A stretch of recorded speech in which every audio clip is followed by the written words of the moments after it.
ሰላም ጤና ይስጥልኝ ውድ ተመልካች አድማጮቻችን፣ ይህ ኤንቢሲ ወቅታዊ ዓለም አቀፋዊ ዝግጅታችን ነው። በዛሬው ዝግጅታችን በሩሲያና በዩክሬን መካከል በፋሲካ በዓል ምክንያት የተደረሰው የተኩስ አቁም መጣሱን፣ የዘመናችን የጦር መሳሪያ እሽቅድምድም ተሐድሶ መጧጧፉን፣ how Trump helped Putin to billions and prolonged Ukraine war ሲሉ የወጣውንና a third world war's plausible here is how to avoid one የሚለውንና ከመካከለኛው ምስራቅ ቀጠና የወቅቱን የተመሰቃቀለ የጦርነትና የተኩስ አቁም ጉዳይ የተመለከቱ መረጃዎችን ይዣለሁ። እስከ ዝግጅቱ ፍጻሜ ድረስም አብራችሁኝ ትዘልቁ ዘንድ የአክብሮት ግብዣዬ የአየር ሞገዱን ሁሉ አሳብሮ ከልባችሁ ይድረስ የምላችሁ አዘጋጅቼ የማቀርብላችሁ ትዕግስቱ በቀለ ነኝ። በሩሲያና በዩክሬን መካከል 5ኛ ዓመቱን የያዘው ግዙፉ ጦርነት ለሸምጋይ ቢሉ ገላጋይ፣ ለዳኛም ይሁን ለማንም ቸግሮ ተርፎ ይፈሳል ሲሉ የሚያሳዩት ብዙዎች ናቸው። ጦርነት ማለት ያ ነው። ዓመታት ቢቆጠሩበት፣ ንጹሐን ቢያልቁበት፣ ንብረት ቢወድምበት፣ ሃይባይ ገዳቢ የሌለበት ነው። የሰው ልጆች በዚህ ዘመን በቅን ሕሊና ስለ ሰላምና ጸጥታ የሚያስቡ አይመስሉም ይሏቸዋል። ለዚያም እንደ ማሳያ ሲሉ በሰባራ ሰንጣራው ጦርነትና እልቂትን ምርጫቸው ያደረጉት ይመስላሉም ብቻ ሳይሆን እየኖሩት ነው ይሏቸዋል። ፖለቲከኞቹና የምድሪቱ መሪዎች በጦር መሳሪያ የለየለት ጥድፊያና ፉክክር ውስጥ ገብተዋል። እንደ አብነት እንኳን በዓለም ልዕለ ኃያላን አሜሪካና ሩሲያ መካከል ተደርሶ የነበረው የጋራ የጦር መሳሪያ ቅነሳና ቁጥጥር ሂደቱ ያበቃው እንደ አውሮፓኑ አቆጣጠር በ2026 የካቲት 5 ነው። ያ የጦር መሳሪያ በተለይም የኒውክሌር ጦር መሳሪያ ቅነሳና ቁጥጥር ስምምነት የተፈረመው ደግሞ እንደ አውሮፓኑ አቆጣጠር በ2010 በዚያን ጊዜው የአሜሪካው ፕሬዚደንት ባራክ ሁሴን ኦባማና በጊዜው የነበሩት የሩሲያው ፕሬዚደንት ዲሚትሪ ሜድቬዴቭ መካከል እንደነበረ ይታወሳል። ሁለቱ ሀገራት ዛሬ ላይ በጨረቃ ሳይቀር የጦር መሳሪያ እሽቅድምድማቸው ቀልጧል ይሏቸዋል። የሰው ልጅ ጥበብና ስልጣኔ ሲዘልቀው የመልካምን መንገድ ወይም አርአያውን አይከተልም፣ አብነቱን አይፈልገውም ይሉታል። እኔ የሚለው ነገር አለው በልቡ። ከልቡ ተርፎ የሚፈሰው እኔ ባይ ትምክህተኛ ተፈጥሮው እየወጣ በገሃድ ይታያል። የዓለም መሪው እኔ ነኝ፣ በፖለቲካው በጦር መሳሪያው ቢሉ በስልጣኔውና በሀብት ፊት አውራሪው እኔ ነኝ። የለም አንተ ብቻ አይደለህም እኔም አለሁ። እሽቅድምድም ይለዋል። ይሄ ነው ፍትጊያ፣ ውዝግብ፣ መፎካከር። ከዚያስ የጎሪጥ እየተያዩ ዳፋቸውና መዘዛቸው ለተቀረው የምድሪቱ ክፍል ነዋሪዎች መትረፉ። በዚህ ረገድ ሲጠቀሱ አሜሪካና ሩሲያ በጦር መሳሪያ ቅነሳና ቁጥጥር ዓለምን እፎይ ትበል ሲሉ በቅን ሕሊና ገብተውበት የነበረው ያ ዘመን ዛሬ ላይ የኋሊት ተንጋሎ ተዘርሯል። የጦር መሳሪያ እሽቅድምድሙ እንኳንስ ከምድር አልፎ በጨረቃና በህዋ ላይ በዚያም ዘምኗል ይባላል። እንደው ግን የጠፈር ላይ ምርምር ማዕከላት ወይም የጨረቃ ላይ ምርምር ማዕከላት ይህንን ያህል የሚታመኑባቸው ናቸው ወይ ብለን ስንጠይቅ እንዴት ተብሎ እንዴት ተደርጎ እውን ጨረቃ ላይ ሄዶ የሰው ልጅ የጦር መሳሪያ አጥምዶ የምድር ኗሪ ባለጋራውን መልሶ ሊያጠፋው ይችል ይሆን ወይ? የዘመናት ጥያቄ ነው። ከጨረቃ ላይ የሚንከባለል ናዳ አይደለም። ኢላማን በትክክል አስተካክሎ መምታትን ይጠይቃል። ምን አይነት የጦር መሳሪያዎችስ ከዚያ ወደዚህ ሊደርሱ ይችላሉ? በየትኛው አቅጣጫ? በየትኛው ስሌት? እነዚህ ሁሉ ጥያቄዎች ናቸው። ነገር ግን የዘመናችን ሰው መንግስታትና ፖለቲከኞቹ ያንን ስሌት ቀምረዋል ይሏቸዋል። የሰው ልጅ በምድር ላይ ኑሮ ከመብዛቱና ምድሪቱን ከመሙላቱ የተነሳ በሀብትና በጥቅም ሽኩቻ ውስጥ ወድቋል። ምድር ወይም ዓለም መያዝ የምትችለው 4 ቢሊዮን ሕዝብ ነበር። ዛሬ ላይ ከ8 ቢሊዮን ሕዝብ በላይ ሆኖባታል። ታዲያስ ምን መጣ ምን ተፈጠረ ሲባል ነዋሪው የሰው ልጅ ከዘመን ስልጣኔ ከሚመስለው ጋር እየፈረጠጠ ባልሆነ አቅጣጫ ወዳልሆነ መንገድ ገብቷል። የተፈጥሮ ሀብቱን በሙሉ ከምድር ላይ ላስ ሙጥጥ እያደረገው በገዛ እጁ የአየር ንብረት ለውጥን ጋብዟል። በገዛ እጁ የምድሪቱን ብክለት አምጥቷል። ይህንን የሚያሳዩት ብዙዎች ናቸው። ታዲያ ለዚህ መፍትሔ ያለውን ምን ነገር ሠራ ተብሎ ሲጠየቅ የሰው ልጅ ለጥቅም ወይም ደግሞ ለሀብት ሲል አንዱን አስወግዶ አንዱ የመኖር ስሌትን የቀመረው። አረ እንዳውም ገሚሶቹ ይላሉ የሩሲያ ጠበብቶች ለፕሬዚደንታቸው ሲነግሯቸው የምዕራባውያኑ ተመራማሪዎች ወይም ሳይንቲስቶች የዚችን ዓለም ነዋሪዎች አስወግደው በሮቦት የሚሠራ ዘመን ግብ አስቀምጠዋል ሲሉ ነግረዋቸዋል። የሰው ልጆችን ቁጥር ለመቀነስና የሰው ልጆችን ሚና በሮቦት ለመተካት ፈጣሪው ባንድ ፊት ተቀምጧል። የሰው ልጅ በእብሪትና በትዕቢት ነገር ግን ስልጣኔና ዘመናዊነት ወዲያም ዕውቀት እየመሰለው ከዚህ ከማይወጣው ማጥ ገብቶ ተይዟል።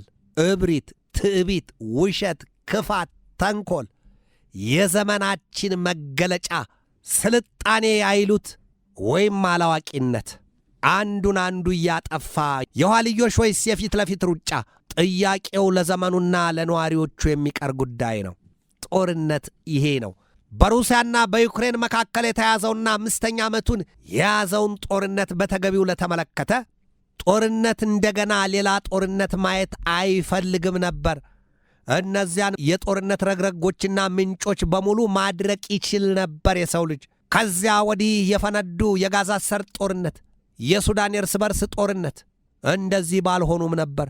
ዛሬ ከዚያ አልፎ በአሜሪካ በኢራንና በኢዝራኤል መካከል የገነፈለውን ይሄንን ጦርነት ምድሪቱ ወይም ዓለም ባላየች ባልሰማች ነበር፣ ባላስተናገደችም።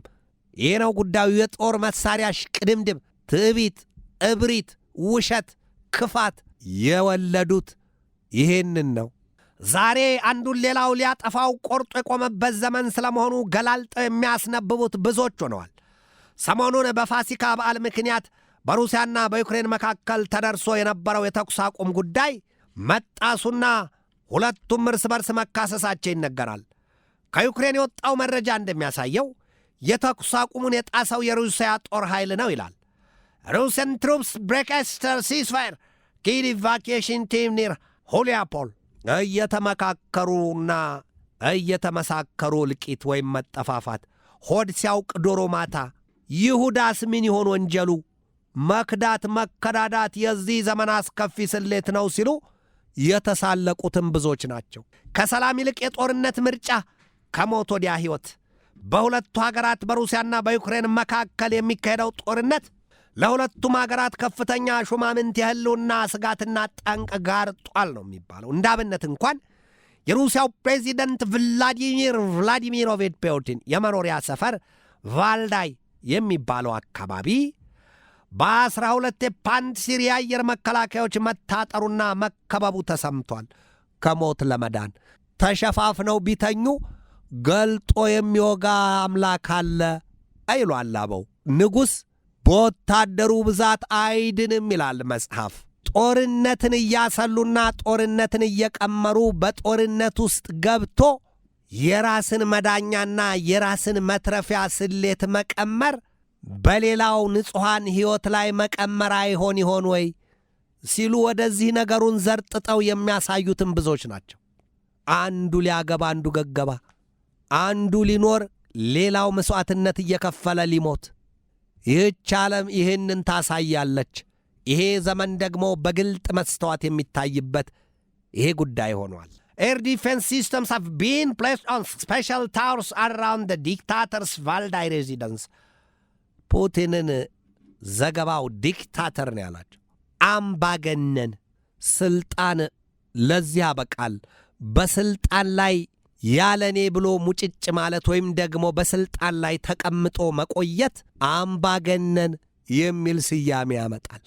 በምድራችን ፖለቲካና ፖለቲከኞች ዓለም የፖለቲካውን ዘርፍ ስናመዛዝነው በምድሪቱ ወይም በዓለም ላይ ስናይ መሪዎች ወይም ፖለቲከኞች አንድም ተጠልቻለሁ የሚል አንድም ገጥሞን አያውቅም። ከሕዝብ ተቃውሞና ጥላቻ ገንፍሎባቸው የሚታዩት ሕዝብ መርጦናል፣ ሕዝብን እናገለግላለን።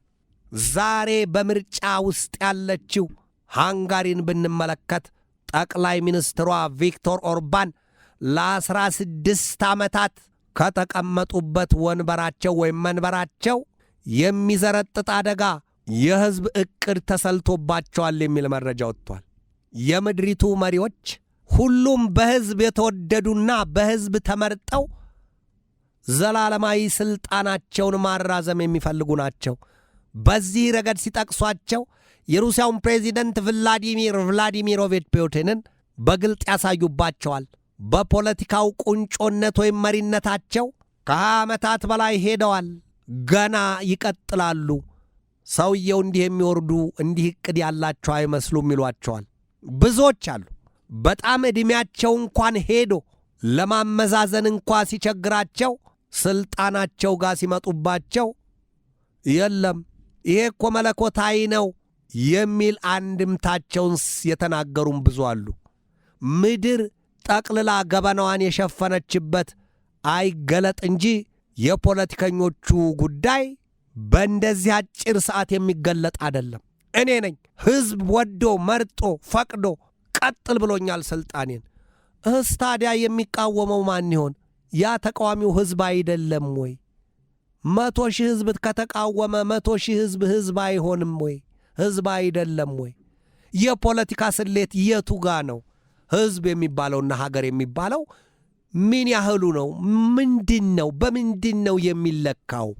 ተቃውሞን የሚያይና የሚሰማ ፖለቲከኛ የለም። ምንድን ነው ችግሩ ብሎ መመርመሩ ስለምን ይሳነዋል? ተቃውሞ ሲነሳ የለም ይሄ መንገዴ አላስደሰተውም ወይም ሕዝብን የሚያማክል መሆን አልቻለም፣ ስለዚህ ሕዝብን የሚያማክል ምን እናድርግ ብሎ ቆሞ መመካከር አይቻልም ወይ? የምድሪቱ ፖለቲከኞች እሱን አስቡ። ገና እኮ የአሜሪካው ፕሬዚደንት ዶናልድ ትራምፕ አሁን ባሉበት በሁለተኛው ዘመን የሥልጣን ጊዜያቸው ምን ብለዋል? የአሜሪካ ሕገ መንግሥት የ2 ጊዜ የሥልጣን ዘመን ነው የሚፈቅደው። ነገር ግን ሕገ መንግሥቱን ተወደደም ተጠላም ማሻሽለን ከልሰን ከዚያ በኋላ እመረጣለሁ፣ እስኪ ማን ነው በሚሄድበት መንገድ እሄዳለሁ ሲሉ ዝተዋል። ገና ነው እንግዲህ የምርጫው ጊዜ። ሚድተርም የሚባለው አሁን ቀጣይ ህዳር ወር አለ። የህዳርን ወር እሳቸው ሲያነሱ በትናንት አመሻሹ መግለጫቸው ምንድን ያሉት? የነዳጅ ዘይት ዋጋና የጋዝ ዋጋ እስከዚያ ድረስ በከፍተኛ ደረጃ ተሰቅሎ ይቆያል ነው ያሉት። ከዚያ በኋላ ምን ሊሆን እንደሚችል ያለ እርሳቸው የሚናገረው የለም። ነገር ግን የሚኖረው ይህ ዓለም ነው። የሁሉም የምድሪቱ ነዋሪ ነው የሚኖረው ገሃዱን ሐቅ። ነዳጅ ዘይት ቢወደድ፣ ጋዝ ቢወደድ፣ የምግብ እጥረት ቢፈጠር፣ ጦርነት ቢከሰት መስዋዕትነትን የሚከፍለው የምድሪቱ ነዋሪ ነው። ሳይታለም የተፈታ ነው። ፖለቲከኞቹ የቱ ጋር ያገኛቸዋል? እስኪ በቀጥታ ወደ መካከለኛው ምስራቅ ቀጠና ጉዳይ እንግባ። ዛሬ ከመካከለኛው ምስራቅ ቀጠና በተለይም በዚያ ግዙፍ የጦርነት ማዕበል ውስጥ የገቡት አሜሪካ፣ ኢራንና እስራኤል አዲስ መረጃ ወጥቶባቸዋል። ሰሞኑን ባለፈው ቅዳሜ በፓኪስታን ኢስላማባድ ለድርድር ተቀምጠው የነበሩት የአሜሪካና የኢራን ሹማምንት 21 ሰዓታት ተወዛግበው ያላንዳች ስምምነት ተለያይተዋል። ታዲያ ምን ሆነ ከተባለ ኢራን በዚያ ድርድር የሊባኖስ የተኩስ አቁም ጉዳይ መካተት አለበት፣ ተካቷል። ለነገሩ የፓኪስታኑ ጠቅላይ ሚኒስትር ሼህባዝ ሸሪፍም መጀመሪያ መግለጫ ሲሰጡ ምንድን ያሉት? በዚያ በኢራንና በአሜሪካ የተኩስ አቁም የ2 ሳምንታት የተኩስ አቁም ስሌት የሊባኖስም ጉዳይ ተካቷል ነበር ያሉት። አሜሪካና እስራኤል ግን አልተካተተም ሲሉ ወዲያውኑ መግለጫ አውጥተዋል። እስራኤል በቀጥታ ድብደባዋን ቀጥላ ነበር። ታዲያ የሁለቱን ሀገራት ባለሥልጣናት የድርድር ስሌት አፋርሶ ሁለቱንም አስገስግሶና አስኮርፎ ወደ የሀገራቸው የመለሳቸው ጉዳይ እንደዚህ ይታያል። ኢራን ሁለተኛው የሆርሙዝ ወሽመጥ በኢራን የበላይነትና ሉዓላዊነት መሆን አለበት። ሦስተኛው ዩራኒየም የማበልጸግ ወይም የማብላላት ሥራዬ ሉዓላዊነቴን የሚገድብ ነገር መሆን የለበትም። የራሴ ነው፣ ሉዓላዊ ክብሬ ነው፣ ሉዓላዊ ጉዳይ ነው፣ አልተውም፣ እቀጥላለሁ። ሌላውና ቀጣው ደግሞ በሕዝቦላና በየመን ሐውቲዎች ላይ የሚደረግ ጥቃት ፈጽሞ መቆም አለበት። እነዚህ ይጠቀሳሉ። አሜሪካ በበኩሏ የለም ዩራኒየም የሚባል አንዲት የሱረት ታክል ቁንጥር ማምረት ወይም ማበልጸግ አትችም። የሆርሙዝ ወሽመጥ ይከፈታል። የሊባኖስ ጉዳይ በድርድር ወይም በሁለቱ ሳምንት የተኩስ አቁም ስምምነት አይካተትም። እነዚህን በመሳሰሉት ጉዳዮች ተፈነጃጅረው ተለያይተዋል። ታዲያስ ምን ሆነ ከዚያ በኋላ በወጣ መረጃማ የአሜሪካው ፕሬዚደንት ዶናልድ ትራምፕ እንኪያስ አሁን ከዚህ በኋላ ግዙፎቹ መርከቦቻችን ሄደው የሆርሙዝን ጠባብ ወሽመጥ ይከረችሙታል፣ ይዘጉታል። ከዚያ በኋላ አንድም መርከብ አያልፍም፣ አንድም መርከብ አይገባም፣ አንድም መርከብ አይወጣም። ኢራን ደግሞ በዚህ ውስጥ ዘላ አንዲት ጥይት በመርከቦቻችን ላይ ወይም በሌሎች ሀገራት መርከቦች ላይ ልተኩስ ካለች ከመቀመቁ ትገባለች፣ በቀጥታ ከገሃነም ውስጥ ወድቃለች ነው ያሉት ትራምፕ። እንግዲህ ሁለቱም ተፋጠዋል። በዚህ መካከል ግን ተጎጂው ዓለም ነው። ቀደም ሲል እንደተናገርኩት የነዳጅ ዘይት ዋጋ ወይም የኃይል ዘርፉ የባሰ አደገኛ አዝማሚያ ውስጥ ይገባል። በቃ የሆርሙዝ ወሽመጥ የመተላለፊያው መስመር የመከፈቱ ነገር እስከ ወዲያኛው ክርችም አለ። ምንድን ያሉት ትራምፕ? እስከ ሚድተርም ኤሌክሽን ወይም ደግሞ እስከ ቀጣዩ የህዳር ወር ድረስ የነዳጅ ዘይት ዋጋና የጋዝ ዋጋ ተሰቅሎ ይቆያል። የቃላት ንትርኩ በጣም የበረታበት ይሄ ዘመን ነው። በዚሁ በጦርነቱ ጉዳይ ሰላም ይበጃል፣ ዓለም ሰላምን ትምረጥ፣ ሀገራት ሰላምን ያውጁ፣ ስለ ሰላም መሥዋዕትነት ይከፈል ሲሉ ጥሪ የሚያቀርቡትና ስብከት የያዙትን የሮማውን ርዕሰ ሊቃነ ጳጳስ ሊዮ 16ኛን የገዛ የሀገራቸው ልጅ የአሜሪካው ፕሬዚደንት ዶናልድ ትራምፕ ወርፈዋቸዋል። በቃ እንዲህ አይነት ነገር ውስጥ ይገባሉ ብዬ አላሰብኩም። ኢራን የኒውክሌር ጦር መሳሪያ እንድትይዝ ይደግፋሉ እንዴ ነው ያሏቸው። መወራረፉ እንዳልኩት በጣም ተጠናክሮ ተስፋፍቷል። የቱርኩ ፕሬዚደንት ረሲፕ ታይብ ኤርዶሃን ደግሞ የእስራኤሉን ጠቅላይ ሚኒስትር ቤንያሚን ኔታንያሁን በትራምፕ አጠራር ቢቢ ብላይንድድ ባይ ብላድ አንድ ሂትለር ኦፍ ዘ ታይም ብለዋቸዋል። የዘመናችን ሂትለር፣ በደም የሰከረ በደም የታወረ፣ ቆይ እንተያያለን ብለዋቸዋል። የቱርኩ ፓርላማ አፈ ጉባኤ ኑማን ኩርቱልሙሱም በበኩላቸው ኔታንያሁን ይህንን ብለዋቸዋል። The ringleader terrorist of the 21st century's massacre and the terror network leader ብለዋቸዋል። ኔታንያሁን የእስራኤሉን ጠቅላይ ሚኒስትር የአሸባሪዎች መሪ ብለዋቸዋል። ቱርክና እስራኤል አሜሪካ ብቻ በመሃል ስላለች እንጂ ጥፍር ለጥፍር ሊያዙ ብዙ ጊዜ ክፉ የተመላለሱ ፖለቲከኞች ያሉባቸው ሀገራት ናቸው። የቱርኩ ፕሬዚደንት ረሲፕ ታይብ ኤርዶሃን በጣም ቁጡ ናቸው። ሲቆጡ ከገነፈሉ በውስጣቸው ያለውን እውነታ ከመናገር አይመለሱም። የእስራኤሉ ጠቅላይ ሚኒስትር ቤንያሚን ኔታንያሁ በንግግራቸው በእኔ አመራር ዘመን አሉ፣ በእኔ አመራር ዘመን እስራኤል በአሸባሪው የኢራን አገዛዝና በታጣቂዎቹ ኃይሎች ወዲያም በቱርኩ ፕሬዚደንት ረሲፕ ታይብ ኤርዶሃን የተራቀቀ ስሌትና ድጋፍ ላይ ጦርነቷን ትቀጥላለች ሲሉ ቱርክም በተመሳሳይ ምን አለች? አንደር ኤርዶሃንስ ሊደርሺፕ ተርኪ ውድ ኮንቲኒው ቱ ስታንድ ዊዝ ፓለስታይን ኤንድ ዘ ኦፕረስድ አንድ ሪሜን ኦን ዘ ራይት ሳይድ ኦፍ ዘ ሂስትሪ። ከተጨቆኑትና ከተገፉት ጎን ቱርክ ትቆማለች። በኤርዶሃን አስተዳደር ዘመን ኤርዶሃን ትንፋሻቸው እስካለ ድረስ ቱርክ ከተጨቆኑት ፍልስጤማኑና ከሌሎቹ የተገፉት ጋር ከታሪክ ጋር ትቆማለች ብለዋል። ኔታንያሁ በጋዛ ሰርጥ ከ72,000 በላይ ንጹሐንን ፈጅቷል። ወዮለትን ያሉት የቱርክ ባለሥልጣናት በቱርክና በእስራኤል መካከል የዚያ መሰሉ የቃላት ድብድብ የተጀመረው በአሜሪካና በኢራን መካከል የታቀደው ድርድር ያለ ውጤት መምከኑን ተከትሎ ነው። ለዚህ ሁሉ የኢራን ጦርነት ያበቁት ኔታንያሁ ነው የሚል አቋም ያላቸው ሀገራት ቱርክን ጨምሮ ብዙዎች ናቸው። ነገር ቢያበርዱ ኖሮ እርሳቸው ቱርክ ይህንን መሳሪያ ሰርታለች፣ ይህንን ይዛለች፣ እንዲህ ልታደርገን ነው፣ እስራኤልን ልታጠፋት ነው ብለው ባይወሰውሷቸው ኖሮ ትራምፕ በደንባራ በቅሎ ቃጭል ተጨምሮን አይሆኑም ነበር፣ ያመዛዝኑ ነበር።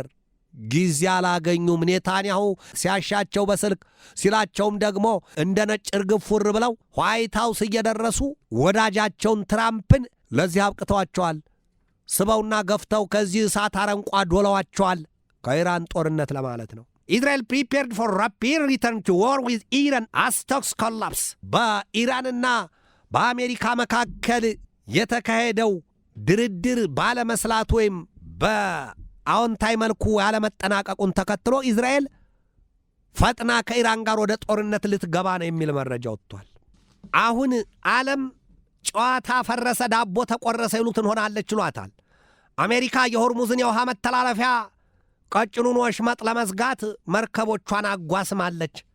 ኢራን ደግሞ እስኪ ልብ ማን እዚያች ድርሽ ይላል ስትል ጣቷን ከአጥፊው ጦር መሳሪያ ላይ አስቀምጣለች ነው የተባለው። የአሜሪካው ፕሬዚደንት ዶናልድ ትራምፕ ለወትሮም እኮ ኢራን በፍርሃት የራደው ልቧ ትይዘው ትጨብጠውን አሳጥቷት ነው፣ እንደው ለቀናት ዕድሜ መግዣ ይሆናት ዘንድ ነው የሁለት ሳምንታቱን የተኩስ አቁም ስምምነት የፈለገችው።